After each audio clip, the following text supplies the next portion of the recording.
이제 믿음씨와 신앙씨는 허영의 거리를 지나야 해요.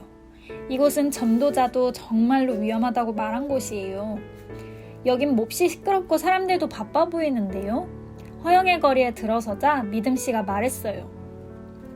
모두들 험상궂게 생겼네요. 저기 봐요. 온통 싸우고 속이고 난리가 났어요. 신앙씨도 소리를 죽이며 말했어요. 거리의 사람들은 신앙씨와 믿음씨를 이상하게 쳐다보며 말을 걸었어요. 이봐요, 당신들도 우리와 함께 즐깁시다. 그런데 당신들 옷차림은 그게 뭐요? 얼굴도 정말 웃기게 생겼네. 도대체 당신들은 어디로 가고 있는 거죠? 믿음씨가 대답했어요. 우리는 천국을 향해 가고 있어요. 뭐라고, 천국? 정말 한심한 사람들이로군. 여기가 바로 천국이라고. 이리 와서 한번 놀아보시지. 믿음씨와 신앙씨는 대답도 하지 않고 앞으로만 걸어갔어요. 그러자 사람들이 믿음씨와 신앙씨를 끌어다 철창에 가두었어요. 허영의 거리에 사는 사람들은 믿음씨와 신앙씨를 철창에서 끌어냈어요. 그러고는 거짓이라는 재판장에게 데리고 갔어요. 거짓 재판장님, 이 사람들을 재판해 주십시오. 이 사람들은 우리 마을에 진실과 정직을 가지고 들어와서 마을을 어지럽혔습니다. 사람들은 두 사람에게 벌을 내려달라고 소리쳤어요. 뭐라고? 진실과 정직을? 말도 안 될 소리. 한 놈은 감옥에 집어넣고 한 놈은 불에 태워 죽여라. 쾅쾅. 거짓 재판장은 몹시 흥분하며 판결을 내렸어요. 거짓 재판장의 판결에 따라 믿음씨는 감옥으로 끌려가고 신앙씨는 나무 기둥에 묶였어요. 사람들은 신앙씨가 묶여있는 나무에 불을 붙였어요. 뜨거운 불길이 활활 타올랐고 결국 신앙씨는 죽고 말았어요. 그런데 그때 아주 놀라운 일이 일어났어요. 갑자기 나팔 소리가 나면서 구경꾼들 위로 아름다운 마차가 달려왔어요. 그러더니 신앙씨를 태우고는 천국으로 올라가는 게 아니겠어요? 허영의 거리에서 고통스럽게 죽은 신앙씨를 하나님이 영원한 천국으로 데려가신 거예요. 그러면 감옥에 끌려간 믿음씨는 어떻게 되었을까요? 믿음씨도 하나님의 도움으로 무사히 감옥에서 나오게 되었답니다. 끔찍한 허영의 거리를 빠져나온 믿음씨에게 새로운 친구가 생겼어요. 저는 희망이라고 하는데 허영의 거리에 살던 사람입니다. 저는 당신과 신앙씨가 죽음 앞에서도 의연히 믿음을 지키는 것을 보고 감동받았습니다. 제가 당신과 함께 가도 될까요? 두 사람은 금방 친구가 되었어요. 둘은 이런저런 이야기를 나누며 걸어가다 이기심이라는 사람을 만나게 되었어요. 이기심 씨는 자기 친구인 오직돈 씨, 노랭이 씨, 욕심 씨를 소개해 주었어요. 그런데 그 사람들은 모두 이기적이고 돈만 좋아하는 욕심꾸러기들이었어요. 이것을 알게 된 믿음 씨와 희망 씨는 그들과 헤어져 가기로 결심했어요. 그래서 두 사람은 그들보다 앞서 걷기 시작했지요. 얼마쯤 갔을까요? 믿음씨와 희망씨 앞에 아주 아름다운 들판이 나타났어요. 우와, 여기 좀 봐요. 아름다운 꽃과 맛있는 과일이 아주 많이 있어요. 저기는 맑은 물이 흐르고요. 우리 여기서 잠깐 쉬었다 가요. 희망씨가 믿음씨를 붙잡고 말했어요. 두 사람은 맛있는 과일도 따먹고 물도 실컷 마시며 즐거운 시간을 보냈어요. 다시 좁은 길을 걷던 믿음씨와 희망씨 앞에 광부 한 사람이 나타났어요. 안녕하세요. 어딜 그렇게 급하게 가시나요? 저쪽에 아주 큰 은광이 있어요. 거기에 가면 귀한 은을 실컷 캘 수 있는데 함께 가지 않겠어요?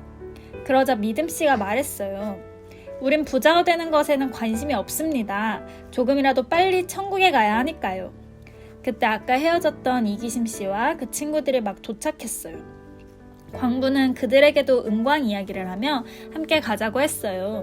그러자 그들은 이제 부자가 될 수 있다고 좋아하며 광부를 따라 나섰어요. 그들은 어떻게 되었을까요? 아마도 은광 속에 빠져 죽었거나 은을 캐느라 천국은 까맣게 잊어버리고 말았을 거예요. 광부의 유혹을 뿌리친 믿음씨와 희망씨는 더 열심히 길을 걸었어요. 그렇게 한참을 가다 희망씨가 말했어요. 여기 표지판이 있어요. 하나는 허영의 도시로 가는 길이고 또 하나는 초원길이네요. 그리고 다른 하나는 좁은 길이고요. 믿음씨는 당연히 좁은 길로 가야 한다고 생각했어요. 그런데 갑자기 이런 생각이 들었어요. 초원길도 좁은 길과 연결되어 있네? 좁은 길은 무척 험하지만 초원길은 아주 좋아 보이는데? 그 길로 가도 하늘문은 나타날 거야. 그래서 믿음 씨는 희망 씨에게 초원길로 가자고 말했어요. 그때 마침 박사라는 사람도 초원길로 들어서고 있었어요. 믿음 씨가 물었어요. 이 길이 천국으로 가는 길 맞나요? 물론이지요. 박사는 아주 자신만만하게 대답했어요.